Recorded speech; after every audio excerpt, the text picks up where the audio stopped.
बिस्मिल्लाहिर्रहमानिर्रहीम अस्सलाम वालेकुम। कैसे हैं आप सब स्टूडेंट्स? उम्मीद करती हूँ खैर वाफियत से होंगे। आज हम सॉल्व करेंगे एक्सरसाइज नंबर 9.5 का क्वेश्चन नंबर 11। क्वेश्चन नंबर 11 में हमें गिवन है prove that each interior angle and it's corresponding exterior angle in any polygon is supplementary. ठीक है, हमने क्या प्रूव करना है कि हमारे पास कोई भी पॉलीगॉन हो तो उसका इंटीरियर एंगल और उसके साथ जो उसका कोरिस्पॉन्डिंग एक्सटीरियर एंगल होगा ये दोनों हमारे पास सप्लीमेंट्री होंगे। ठीक है, ये चीज़ हमने प्रूव करनी है। और सप्लीमेंट्री का क्या मतलब है कि मीन्स के इन दोनों एंगल्स को हम ऐड करेंगे तो हमारे पास 180 डिग्री होना चाहिए। अब स्टूडेंट्स हमें पता है ईच इंटीरियर एंगल हमारे पास क्या होता है n-2 multiplied by 180 degree divided by n। और ईच एक्सटीरियर एंगल अगर हमने कैलकुलेट करना हो तो वो करते हैं 360 डिवाइडेड बाय n करके। ठीक है, अब हमने इन दोनों को प्रूव करना है कि ये दोनों हमारे पास क्या है, सप्लीमेंट्री एंगल है। तो मतलब इन दोनों को हम ऐड करें तो हमारा आंसर क्या आना चाहिए, 180 डिग्री आना चाहिए। सही है, तो each interior angle plus each exterior angle, यहाँ पे मैं वैल्यूज पुट कर लेती हूँ। ईच इंटीरियर एंगल मेरे पास क्या आ जाएगा, n-2 multiplied by 180 degree divided by n, और प्लस ईच एक्सटीरियर एंगल कितना है हमारे पास, 360 डिग्री डिवाइडेड बाय n। ठीक है, अब इसको हम सॉल्व करेंगे। अगर इसका आंसर हमारे पास 180 डिग्री आ गया तो इसका मतलब ये होगा कि ये दोनों हमारे पास सप्लीमेंट्री एंगल्स हैं। ठीक है, यहाँ पे देखें ये फ्रैक्शंस बन गए हैं ना, तो फ्रैक्शंस में जो डिनोमिनेटर है वो दोनों का सेम है n। ठीक है, तो हम इसको इस तरह से लिख सकते हैं n-2 मल्टीप्लाइड बाय 180 डिग्री और प्लस 360 डिग्री। ठीक है, अब यहाँ पे अगर आप देखें तो यहाँ पे एक तो मल्टीप्लिकेशन हो रही है और यहाँ पे एडिशन हो रही है। तो आपको पता है according to the DMAS rule हम पहले इसको मल्टीप्लाई करेंगे और फिर हम इसको ऐड करेंगे। तो 180 डिग्री जो है वो n-2 के साथ मल्टीप्लाई हो रहा है। तो n-2 के साथ मल्टीप्लाई हो रहा है तो इसका मतलब ये होगा कि ये n के साथ भी मल्टीप्लाई होगा और 2 के साथ भी मल्टीप्लाई होगा। तो 180 को पहले n के साथ मल्टीप्लाई करेंगे तो सिंपल आपके पास आ जाएगा 180 n, और आगे माइनस का साइन है। 180 को जब आप 2 से मल्टीप्लाई करेंगे तो आपके पास आ जाएगा 360 डिग्री, और प्लस ये वाला 360 अपनी जगह पे एज इट इज़ आ जाएगा और नीचे हमारे पास n आ जाएगा। अब यहाँ पे देखें तो 360 और माइनस 360 और प्लस 360 कैंसिल आउट हो जाएगा ना, प्लस माइनस माइनस। ठीक है, और आपके पास आ जाएगा 180 डिवाइडेड बाय n। यहाँ पे n जो है यहाँ पे n से कैंसिल हो जाएगा तो आपके पास आ जाएगा 180 डिग्री। मीन्स के जब हमने ईच एक्सटीरियर एंगल और ईच इंटीरियर एंगल दोनों को ऐड किया तो हमारे पास 180 डिग्री का आंसर आ गया। इसका मतलब है कि ये दोनों हमारे पास क्या है, सप्लीमेंट्री हैं। Hence each interior angle and its corresponding in exterior angles are supplementary. Now come to the question number 12. Find the number of sides in a regular polygon when the measures of its each exterior angle is 72 degree. ठीक है, यहाँ पे आपको क्या कह रहे हैं कि आपने नंबर ऑफ साइड्स कैलकुलेट करनी है पॉलीगॉन की, जिसमें आपको एक्सटीरियर एंगल इन्होंने बता दिया है कि 72 डिग्री का है। ठीक है, तो आपने वैल्यू ऑफ n कैलकुलेट करनी है। अब हमें पता है कि जो हमारा ईच एक्सटीरियर एंगल होता है वो कितने डिग्री का होता है, उसका फार्मूला क्या होता है आपके पास, 360 डिग्री डिवाइडेड बाय n होता है। ठीक है, अब ईच एक्सटीरियर एंगल हमारे पास 72 गिवन है तो इसका मतलब ये होगा कि 360 डिग्री डिवाइडेड बाय n हमारे पास इक्वल हो जाएगा 72 डिग्री के। We have to find the value of n की वैल्यू कैलकुलेट करनी है तो n को इधर जाके मल्टीप्लाई कर देंगे और हमारे पास 72 यहाँ पे मल्टीप्लाई हो रहा था तो ये आके 360 के साथ डिवाइड हो जाएगा। यहाँ पे हम इसकी कटिंग कर लेंगे। 9 8 जार 72 एंड 9 4 जार 36 एंड साथ में 0 आ गया। ठीक है, 8 1 जार 8 एंड 8 5 जार 40। तो n की वैल्यू आपके पास आ जाएगी 5। So number of sides are 5। और अब आप बता सकते हैं कि यहाँ पे ये कौन सी पॉलीगॉन बनेगी, कौन सी ऐसी पॉलीगॉन है जिसकी साइड्स 5 होती हैं, दैट इज पेंटागॉन। जी, नेक्स्ट क्वेश्चन है हमारे पास question number 13। The exterior angle of the pentagons are y plus 5 degree, 2y plus 3 degree, 3y plus 2 degree, 4y plus 1 degree and 5y plus 4 degree respectively. ये सारे आपके पास exterior angles given है। ठीक है, you can count 1 2 3 4 5। 5 है, इसका मतलब है ये हमारे पास पेंटागॉन है। ठीक है, बल्कि ये गिवन भी है आपको ये कि पेंटागॉन है, इसमें 5 एंगल्स हैं। एक्सटीरियर एंगल्स तो ये हमें बता दिए हैं, अब इसके इंटीरियर भी ऑब्वियसली 5 ही होंगे। तो आपने क्या करना है, इन एंगल्स को मेजर करना है। यहाँ पे आप देखें y है ना, y आपके पास अननोन है तो आपने y की वैल्यू कैलकुलेट करके इसमें रिप्लेस करनी है। तो ये आपके पास जो एंगल्स हैं वो न्यूमरल्स में आ जाएंगे। ठीक है, जैसे 70 डिग्री 80 डिग्री इस तरह के नंबर्स में ये आपके पास एक्सटीरियर एंगल्स कैलकुलेट हो जाएंगे। तो स्टार्ट करते हैं इस क्वेश्चन को। यहाँ पे स्टूडेंट्स ये सारे एक्सटीरियर एंगल्स मैंने लिख लिए हैं, ठीक है। अब हमें पता है कि sum of exterior angle is always equal to 360 degree, ठीक है। हमेशा 360 ही होता है, जितने मर्जी एक्सटीरियर एंगल्स हों सबको ऐड करेंगे तो 360 ही आएगा, ठीक हो गया। अच्छा, अब ये सारे एक्सटीरियर हमारे पास पेंटागन के एक्सटीरियर एंगल्स थे, तो इन सबको ऐड करके हमने लिख लिया 360 डिग्री, राइट। अब यहाँ पे मैंने ब्रैकेट्स ओपन कर दी हैं, y plus 5 degree plus 2y plus 3 degree plus 3y plus 2 degree plus 4y plus 1 degree plus 5y plus 4 degree equal to 360 degree, ठीक है। अब y के जो आपके पास y वाली वैल्यूज थी सारों को ऐड कर लें, y plus 2y 3y 3 plus 3 6y 6 plus 4 10y plus 5 add y add करेंगे तो ये बन जाएगा 15y। इसी तरह से यहाँ पे देखें 5 प्लस 3 8 8 प्लस 2 10 10 और 1 11 11 में 4 ऐड करेंगे तो आपके पास आ जाएगा 15, तो ये 15 डिग्री इक्वल टू 360 डिग्री आ गया।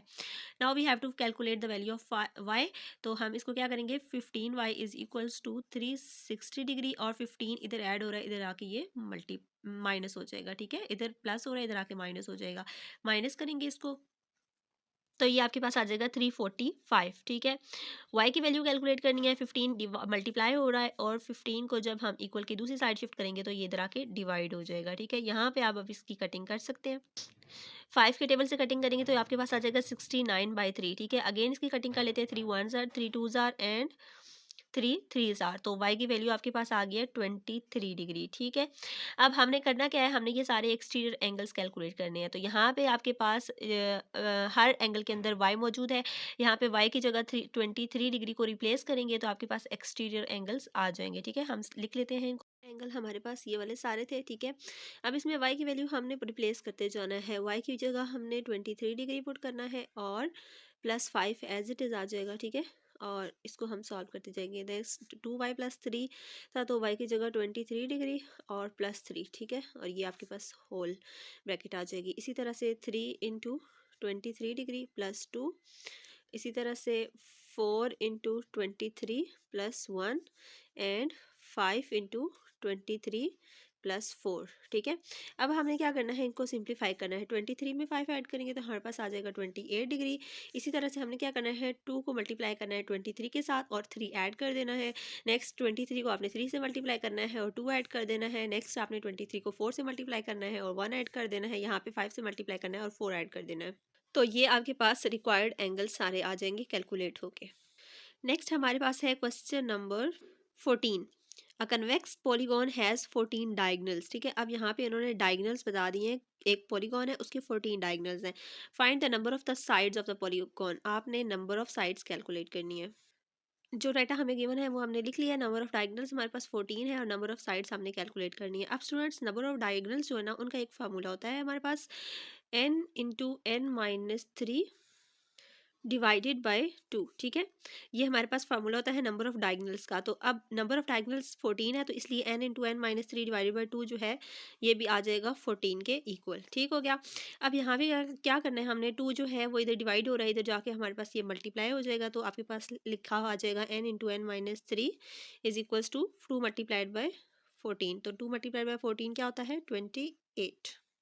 सिमिलरली यहाँ पे भी मल्टीप्लाई कर लेंगे, एन को एन से मल्टीप्लाई करेंगे तो एन स्केयर माइनस एन को 3 से मल्टीप्लाई करेंगे तो 3n हो जाएगा। अब ये 28 इधर ऐड हो रहा है, इधर इसको लेके शिफ्ट करेंगे तो ये हो जाएगा माइनस और इक्वल टू 0 हो जाएगा, ठीक है। अब ये स्टूडेंट्स आप देखें तो ये आपके पास क्वाड्रेटिक इक्वेशन बन गया।